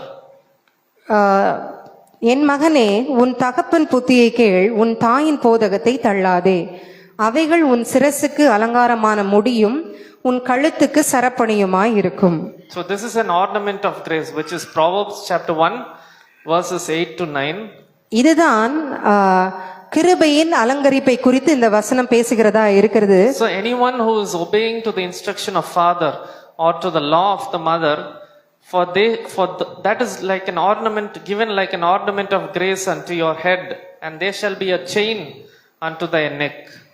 இது உலக பிரகாரமாய் உங்களுடைய தகப்பன் தாய்க்கு நீங்க கீழ்ப்படிந்து நடக்கும்போது இந்த கிருபையின் அலங்கரிப்பு தேவன் மூலமாய் நீங்கள் பெற்றுக்கொள்கிறீர்கள். Because in the English Bible it's given the word ornament of grace. ஆனா ஆங்கில பைபிள்ல இது ஆர்னமெண்ட் ஆஃப் கிரேஸ்ன்னு கொடுத்திருக்கிறது. ஆனா இங்கே உங்கள் சிரசுக்கு அலங்காரமான முடியும், உன் கழுத்துக்கு சரப்பணியுமாய் இருக்கும் என்று சொல்லப்பட்டிருக்கிறது. So here it's talking about these ornaments, right? Here it is actually talking about these ornaments. ஆனா இங்கே அது அலங்கரிப்பை குறித்து பேசுகிறதா இருக்கிறது இந்த வசனத்தில். Same way, wisdom is also an ornament of grace. அதே நேரம் ஞானமும் உங்களுக்கு ஒரு அலங்கரிப்பா இருக்கிறது என்று வேதம் சொல்லுகிறது. Proverbs chapter 4 verses 7 to 9. நீதிமொழிகள் 4வது அதிகாரம் 7-8 வசனங்களை நாம் பார்ப்போம். Wisdom is the principal thing. Therefore get wisdom, and with all thy getting get understanding. Exalt her, and she will promote thee. She shall bring to thee to honor when thou doest embrace her. ஞானமே முக்கியம், ஞானத்தை சம்பாதி. எண்ணத்தை சம்பாதித்தாலும் புத்தியை சம்பாதித்துக்கொள். நீ அதை மேன்மைப்படுத்து, அது உன்னை மேன்மைப்படுத்தும். நீ அதை தழிவு கொண்டால் அது உன்னை கனம் பண்ணும். அது உன் தலைக்கு அலங்காரமான முடியை கொடுக்கும், அது மகிமையான கிரீடத்தை உனக்கு சூட்டும். See what verse 9 says, she shall give to thine head an ornament of grace, a crown of glory shall she deliver to thee. அந்த 9வது வசனம் என்ன சொல்லுகிறது என்று பாருங்கள். அது உன் தலைக்கு அலங்காரமான முடியை கொடுக்கும், அது மகிமையான கிரீடத்தை உனக்கு சூட்டும் என்று சொல்லப்பட்டிருக்கிறது. So when you seek wisdom and you seek it as the principal thing, God will give this wisdom as an ornament of grace, as an ornament of gift to you. நீங்கள் ஞானத்தை எவ்வளவாய் நீங்கள் மேன்மைப்படுத்துகிறீர்களோ, முக்கியப்படுத்துகிறீர்களோ, தேவன் உங்களுக்கு கிருபையின் அலங்கரிப்பை கொடுக்கிறவராய் இருக்கிறார். So these are gifts and ornaments given by God, the ornaments of grace given by God to you. இதெல்லாமே இது கிருபையின் அலங்கரிப்பாய் இருக்கிறது, தேவனிடத்தில் வந்த கிருபையின் அலங்கரிப்பாய் இருக்கிறது. But first what we saw was the ornament of meek and quiet spirit. That is the ornament which we should wear it. முதலாவது நம்ம பார்த்தோம், அழியாத அலங்கரிப்பா இருக்கிற சாந்தமும் அமைதலும், அது நம்மளிடத்திலிருந்து வருகிறதா இருக்கிறது. That ornament we need to wear it before God. அது நம்ம அந்த ஆபரணத்தை அணிய வேண்டும் தேவனுக்கு முன்பாக. This is the ornament of grace which God gives. இப்போ நம்ம பார்த்தது அது வந்து தேவனிடத்திலிருந்து வருகிற ஒரு அலங்கரிப்பு, ஒரு கிருபையின் அலங்கரிப்பாய் இருக்கிறது. So those are the two kinds of gifts which God gives. இதுதான் இரண்டு வகையான பரிசு தேவன் நமக்கு கொடுத்தது. So let's move to 1 Samuel chapter 16 verses 7. 1 Samuel 16வது அதிகாரம் 7ஆம் வசனத்தை நாம் பார்ப்போம். But the Lord said unto Samuel, this is the verse which says, it's coming during the selection process of God choosing a king, that is David. இந்த வசனம் எதை குறிக்கிறது என்றால், தேவன் ஒரு ராஜாவை எப்படி தேர்ந்தெடுக்கிறார் என்பதை குறித்த வசனம் இது. But the Lord said unto Samuel, look not on his countenance or on the height or stature, because I have refused them. For the Lord seeth not as a man seeth. For man looketh on the outward appearances, but the Lord looks on the heart. கர்த்தர் சாமுவேலை நோக்கி, நீ இவனுடைய முகத்தையும் இவனுடைய சரீர வளர்ச்சியையும் பார்க்க வேண்டாம். நான் இவனை புறக்கணித்தேன். மனுஷன் பார்க்கிறபடி நான் பாரேன். மனுஷன் முகத்தை பார்ப்பான், கர்த்தரோ இருதயத்தை பார்க்கிறார் என்றார். So if we look at this, we can clearly understand that the selection process to choose a king before God was actually the heart criteria. ஒரு ராஜாவை தேவன் தேர்ந்தெடுக்க வேண்டும் என்றால், தேவன் வெளிப்படையான வளர்ச்சியோ அலங்காரத்தையோ அவர் பார்க்கிறதில்லை. அவர் உள்ளான இருதயத்தையே பார்த்து அவர் தேர்ந்தெடுக்கிறவராய் இருக்கிறார். Another understanding what we can get from this verse is that David was a man of perfect heart before God. His heart was perfect before God. இன்னொரு காரியம் பார்க்க வேண்டும் என்றால், தாவீதினுடைய இருதயம் தேவனுக்கு முன்பாக அது பிரியமா இருக்கிறது. His hidden man of the inner heart could have had these ornaments which we were talking about, a meek and quiet spirit. தாவீதுக்கும் கூட அந்த அழியாத அலங்கரிப்பா இருக்கிற சாந்தமும் அமைதலுமான குணம் அவனுக்கு இருந்திருக்கும். That is why God, in the sight of God, it was of a great price. That is why God chose David. அதுதான் தேவனுக்கு விலையேற பெற்றதா இருந்ததுனாலே தான் அவர் தாவீதை அவர் தேர்ந்தெடுக்கிறார். Just like how you wear jewels, you need to wear these ornaments before God, and God was impressed by David's ornaments there. எப்படி நம்ம அலங்கரித்துக் கொள்கிறோமோ அதே போல தாவீதும் இந்த சாந்தமும் அமைதலுமான அந்த அழியாத குணத்தை அவர் அந்த அலங்கரிப்பை வைத்திருந்ததனால் தானே தேவன் அவரை ராஜாவாக தேர்ந்தெடுக்கிறார். When God is searching, he will look at these ornaments. Where are they? Is he having ornament? Is he wearing ornament? Where are my precious ornaments? He will see in the heart. தேவனும் பரலோகத்திலிருந்து ஒவ்வொருவருக்கும் ஒவ்வொருடைய இருதயத்தையும் அவர் பார்க்கிறார். இந்த அழியாத அலங்கரிப்பா இருக்கிற அந்த சாந்தமும் அமைதலுமான குணம் ஒவ்வொரு இருதயமாகிய நமக்குள்ளே இருக்கிறதா என்பதை அவர் பார்த்து கொண்டே இருந்தார். Oh, I can see there, this brother, he seems to be shining like a nice diamond. Oh, I'm very impressed and attractive to him. Then he chooses that and he places there in the throne. தேவனும் எப்படி ஒவ்வொரு இருதயத்தை அவர் பார்த்து, இந்த இருதயம் சாந்தமும் அமைதலுமான அது குணத்தை உடைய இருதயமா இருக்கிறது என்று சொல்லிதான் அவர் தாவீதை அவர் தேர்ந்தெடுக்கிறவராய் இருக்கிறார்.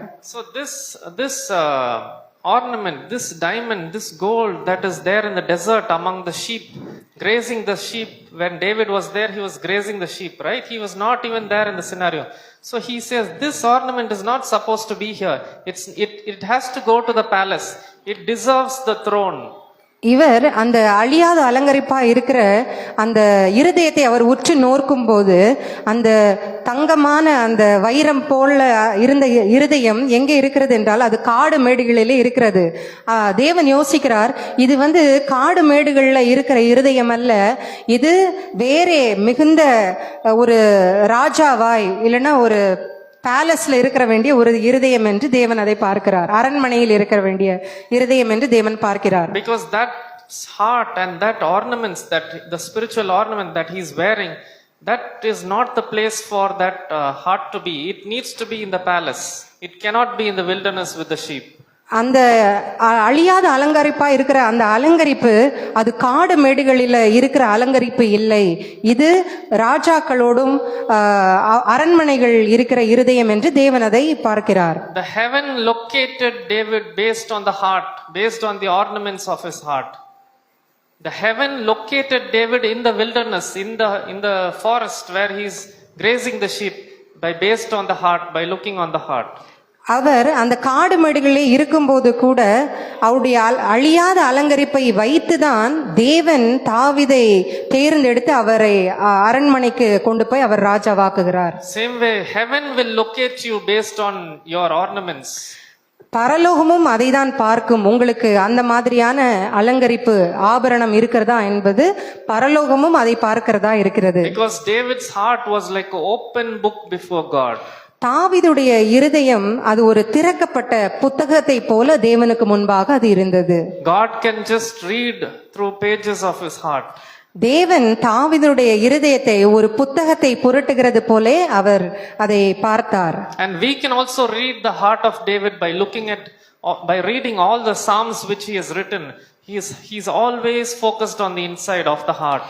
நம்ம கூட தாவீதின் இருதயத்தை கொடுத்து பார்க்க முடியும் நிறைய சங்கீதங்களின் புஸ்தகத்திலே. So let's look at one of the psalms, that is Psalms 139. சங்கீதம் 139 verses 1 to 6. 1ஆம் வசனத்திலிருந்து 6ஆம் வசனம் வரை.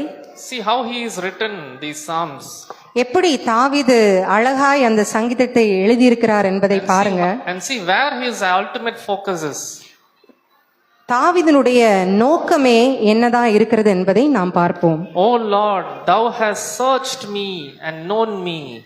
கர்த்தாவே, நீர் என்னை ஆராய்ந்து அறிந்திருக்கிறீர். Thou knowest my down sitting and my uprising. என் உட்காருதலையும் என் எழுந்திருக்குதலையும் நீர் அறிந்திருக்கிறீர். Thou understandest my thoughts afar off. என் நினைவுகளை தூரத்திலிருந்து அறிகிறீர். Thou compassed my paths and my lying down, and are acquainted with all my ways. நான் நடந்தாலும் படுத்திருந்தாலும் என்னை சூழ்ந்திருக்கிறீர். என் வழிகளெல்லாம் உமக்கு தெரியும். For there is not a word in my tongue, but lo, O Lord, thou knowest all together. என் நாவில் சொல் பிறவாததற்கு முன்னே இதோ கர்த்தாவே அதையெல்லாம் நீர் அறிந்திருக்கிறீர். Thou hast beset me behind and before, and laid thy hand upon me. முற்புறத்திலும் பிற்புறத்திலும் நீர் என்னை நெருக்கி உமது கரத்தை என் மேல் வைக்கிறீர். Such knowledge is too wonderful for me. It is high, I cannot attain unto it.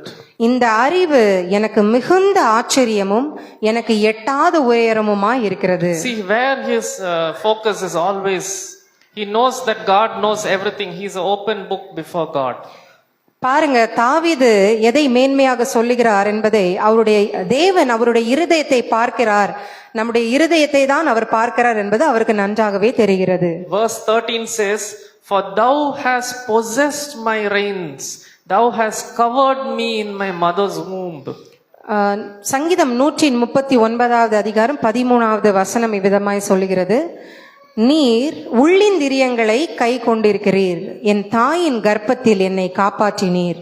He says in 23, verse 23, he says, Search me, O Lord. He's telling to God, Search me, O Lord, and know my heart.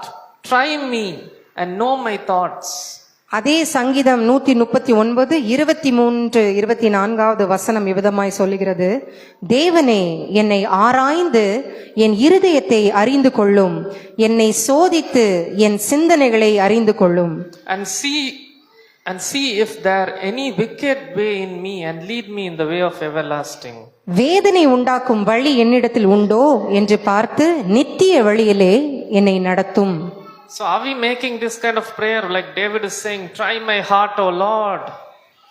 நம்ம எப்பவாது தேவனே என்னுடைய இருதயத்தை ஆராய்ந்து பாருங்க அப்படின்னு நம்ம ஜெபிச்சிருக்கிறோமா? And he says he very well knows that God knows his heart. ஆனா தாவீதுக்கு நன்றாகவே தெரியும் அவனுடைய இருதயம் எப்படிப்பட்டது என்று தேவனுக்கு நன்றாகவே தெரியும் என்பது தாவீதுக்கு தெரியும். And look at the advice which he is giving to Solomon, his son also. First Chronicles chapter 28 verses 9. தாவீது தன்னுடைய மகன் சாலமோனுக்கு ஒரு நல்ல ஆலோசனையை அவர் கொடுக்கிறார். And thou Solomon my son, thou knowest thy God thy father, serve him with a perfect heart. See again he is talking about the heart. With a perfect heart and with a willing mind, And he says, "For the Lord searcheth all hearts and understandeth all the imaginations of the thoughts." 1 நாளாகமம் 28வது அதிகாரம் 9வது வசனம். தாவீது தன்னுடைய மகனாகிய சாலமோனுக்கு ஒரு ஆலோசனையை கொடுக்கிறார். என் குமாரனாகிய சாலமோனே, நீ உன் பிதாவின் தேவனை அறிந்து அவரை உத்தம இருதயத்தோடும் உற்சாக மனதோடும் சேவி. கர்த்தர் எல்லா இருதயங்களையும் ஆராய்ந்து நினைவுகளின் தோற்றங்களை எல்லாம் அறிகிறார். நீ அவரை தேடினால் உனக்கு தென்படுவார், நீ அவரை விட்டுவிட்டால் அவர் உன்னை என்றென்றைக்கும் கைவிடுவார் என்று தாவீது தன்னுடைய மகனாகிய சாலமோனுக்கு ஒரு ஆலோசனையை கொடுக்கிறார். So these are beautiful words of advice given to his son by David.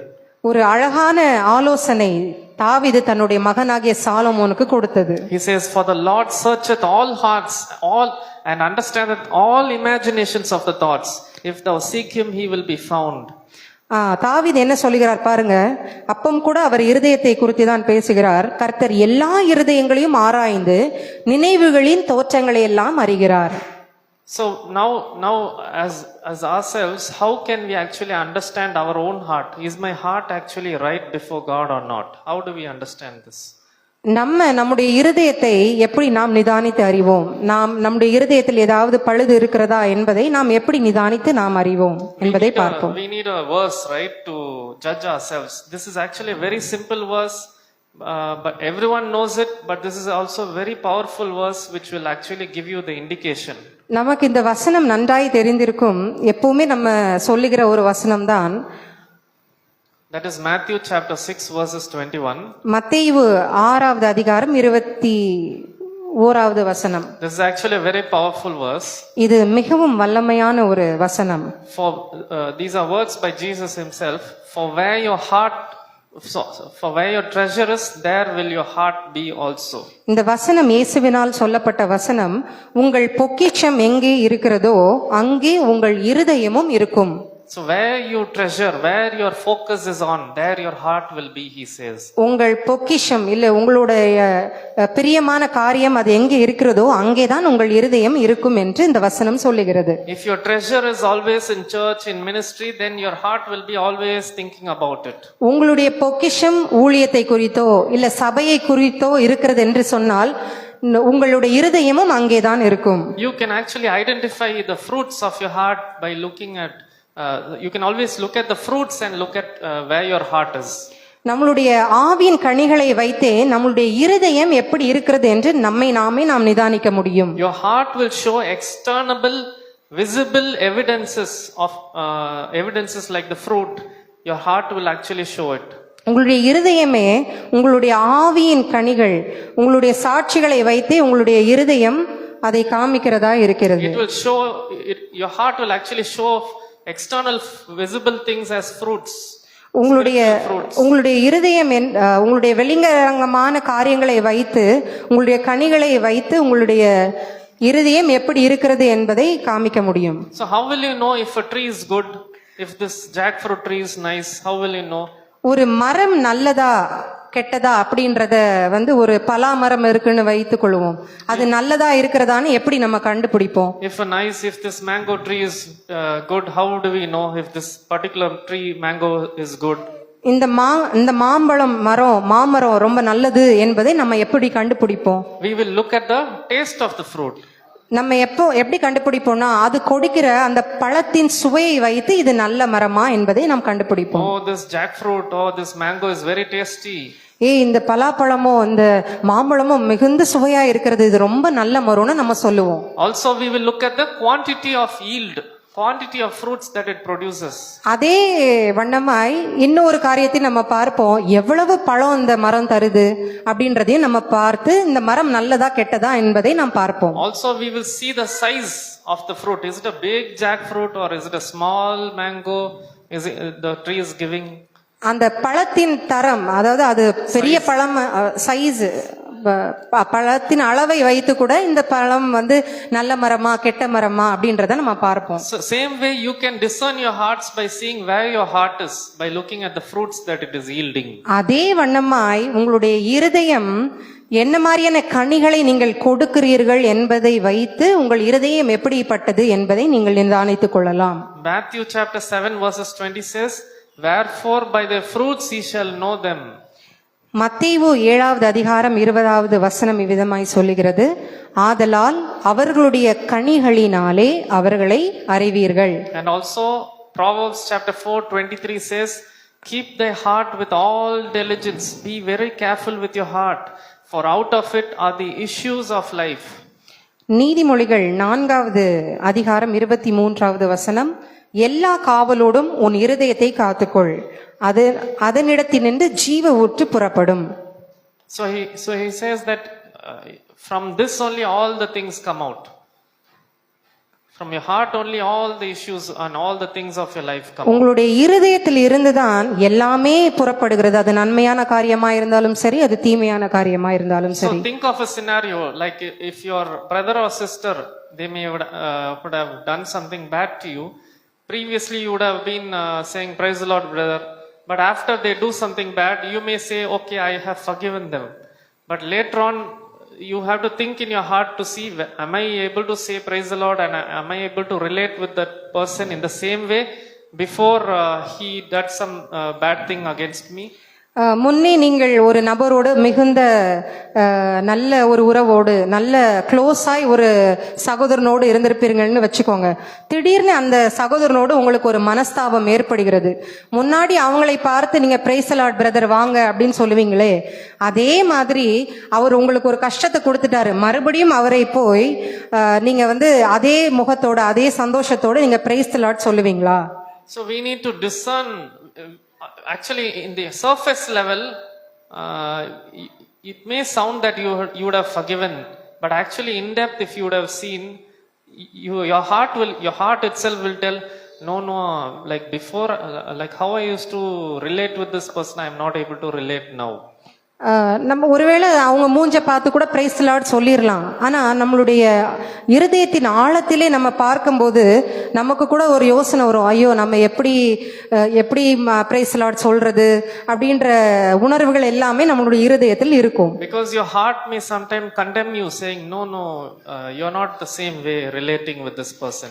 Previously you used to nicely mingle with them, you used to be very loving and caring to them. Now you're setting yourself aside from them. ஆனா உங்களுடைய இருதயமே சொல்லும், முன்னாடி நான் இந்த சகோதரனோட நல்ல சகஜமா பழகுனேன், ஆனா இப்போ என்னால பழக முடியலன்னு சொல்லி உங்களுடைய இருதயமே உங்களை குற்றவாளிகளாக அது தீர்த்து விடும். That's why the Bible verse says in 1 John chapter 3 verses 20 to 21 it says, அதுதான் வசனம் சொல்லுகிறது. 1 யோவான் 3வது அதிகாரம் 20-21வது வசனம். For if our heart condemn us, look at what it says, if your own heart condemn you, God is greater than our heart and knoweth all things. இந்த வசனத்தை நாம் கவனமாய் பார்ப்போம். நம்முடைய இருதயமே நம்மை குற்றவாளிகளாக தீர்க்குமானால், தேவன் நம்முடைய இருதயத்திலும் பெரியவராய் இருந்து சகலத்தையும் அறிந்திருக்கிறார். If our own hearts condemn us, God is greater than our hearts and knoweth all things. நம்முடைய இருதயமே நம்மை குற்றவாளிகளாக தீர்க்குமானால், தேவன் நம்முடைய இருதயத்திலும் பெரியவராய் இருந்து சகலத்தையும் அவர் அறிந்திருக்கிறவராய் இருக்கிறார். Verse 21 says, "Beloved, if our heart condemn us not, then have we confidence towards God." 21வது வசனம் சொல்லுகிறது, பிரியமானவர்களே, நம்முடைய இருதயம் நம்மை குற்றவாளிகள் என்று தீர்க்காது இருந்தால் நாம் தேவனிடத்தில் தைரியம் கொண்டிருந்து. So this verse is an assurance giving verse. You can use it for discerning your own heart. இந்த வசனம் நமக்கு ஒரு மிகுந்த ஒரு தைரியத்தை கொடுக்கிறதா இருக்கிறது, நம்முடைய இருதயம் எப்படிப்பட்டதா இருக்கிறது என்று. If our heart condemn us, God is greater than our hearts and knoweth all things. If your own conscience itself is saying you have done wrong, then where can we go before God? நம்முடைய இருதயமே நம்மை குற்றவாளிகளாக தீர்த்தால் நாம் எப்படி தேவன் இருதயத்திலும் பெரியவர், அவரிடத்தில் போய் நாம் எப்படி நிற்க முடியும்? So the Christian life is actually focused only on the heart, nothing else. கிறிஸ்தவ வாழ்க்கை என்பது அது இருதயத்தை சார்ந்ததாய் இருக்கிறது. Your heart will only give the fruits, spiritual fruits. உங்களுடைய இருதயம்தான் உங்களுடைய ஆவிக்குரிய கனிகளை அது வெளிப்படுத்துகிறதா இருக்கிறது. So I will just summarize whatever we learned here quickly. நான் கடைசியாக நான் என்ன சொன்னேன் அப்படின்றத நான் சொல்லுகிறேன். Satan and the world focuses only on external, everything is external. சாத்தான் எப்பவுமே வெளியரங்கமான தோற்றத்தையே அவன் பார்க்கிறவனா இருக்கிறான். God focuses only on the heart. தேவன் இருதயத்தை மட்டுமே பார்க்கிறவரா இருக்கிறார். God being the light manifests all the flaws that and weaknesses inside us. ஏன்னா தேவன் ஒளியா இருக்கிறதுனாலே மறைவான எல்லா காரியத்தையும் அவர் வெளிப்படுத்துகிறவரா இருக்கிறார். The ultimate purpose and pleasure of God is to try the hearts of men. தேவனுடைய நோக்கமும் அவருக்கு பிரியமான காரியம் என்னவென்றால் இருதயத்தை சோதித்து அறிகிறது அவருக்கு மிகவும் பிரியமான காரியமா இருக்கிறது. The finding pot is for silver, the furnace for gold, but the Lord trieth the hearts. வெள்ளியை குகையும் பொன்னை புடமும் எப்படி சோதிக்குமோ நம்முடைய இருதயங்களை எல்லாவற்றையும் சோதிக்கிறவர் கர்த்தர் ஒருவரே. The ornament of meek and quiet spirit is of a great precious price before God. அழியாத அலங்கரிப்பா இருக்கிற சாந்தமும் அமைதலுமான குணமே தேவனுக்கு மிகவும் அது விலையேற பெற்ற ஒரு அலங்கரிப்பு ஆபரணமா இருக்கிறது. These ornaments of grace will actually located David in the wilderness. இந்த விதமான அலங்கரிப்பு, இந்த கிருபையின் அலங்கரிப்பு தாவீதின் இடத்தில் இருந்தபடியினாலே தான் அவன் காடுகளிலே இல்லாமல் அவன் அரண்மனைக்கு ராஜாவாக அவன் மாறினான். For where your treasure is, there your heart will be also. உங்கள் பொக்கிஷம் எங்கேயோ அங்கேயே உங்கள் இருதயம் இருக்கிறது. The heart will show obvious visible evidences and fruits outwardly. The heart will show visible and outward evidences with the fruits. உங்கள் இருதயம் உங்களுடைய ஆவியின் கனிகளை வைத்து உங்களுடைய இருதயம் எப்படி இருக்கிறது என்பது அது வெளிக்காட்ட முடியும். The source of all goodness comes only from God himself. எல்லா நன்மையான ஈவுமே அது ஜோதிகளின் பிதாவினிடத்தில் இருந்து வருகிறதா இருக்கிறது. God is the ultimate heart surgeon.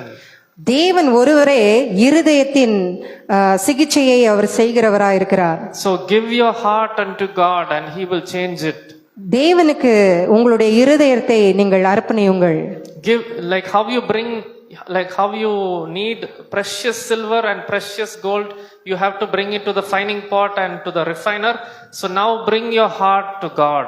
எப்படி ஒரு நல்ல வெள்ளி கிடைக்க வேண்டும் என்றால் நம்ம குகைக்கு போகிறோமோ, இல்ல ஒரு நல்ல பொன் நமக்கு கிடைக்க வேண்டும் என்றால் அது புடமிடப்படுகிறதோ, உங்களுடைய என்னுடைய இருதயம் அது நல்ல இருதயமாய் மாற வேண்டும் என்றால் நம்முடைய இருதயத்தை தேவனிடத்தில் நாம் அர்ப்பணிக்க வேண்டும். Because God will only put a new heart and will put a new spirit within you and cause you to walk in his statutes and judgments. தேவன் ஒருவரே He will put a new heart and he will put a new spirit within you. And he will help you to walk in his ways.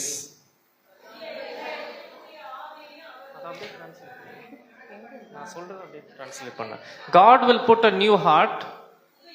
தேவனே புதிய இருதயத்தையும் He will put a new spirit in you. புதிய ஆவியையும் உங்களிடத்தில் அவர் கொடுக்கிறவராய் இருக்கிறார். And with the help of the spirit he will help you to walk in his ways.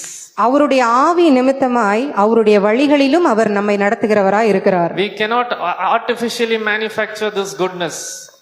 அந்த மாதிரியான குணாதிசயங்கள் நமக்கு நாமே நம்ம நல்லது செய்திருவோம் அப்படின்னு நமக்கு நாமே நம்மை உண்டாக்க முடியாது. When you give your heart to God, he will change it and he will make good things. நம்முடைய இருதயத்தை தேவனுக்கு நேராய் நாம் அர்ப்பணிக்கும் போதுதான் தேவன் தான் நம்முடைய இருதயத்தை சுத்தம் பண்ணுகிறவராய் இருக்கிறார். Amen. ஆமென்.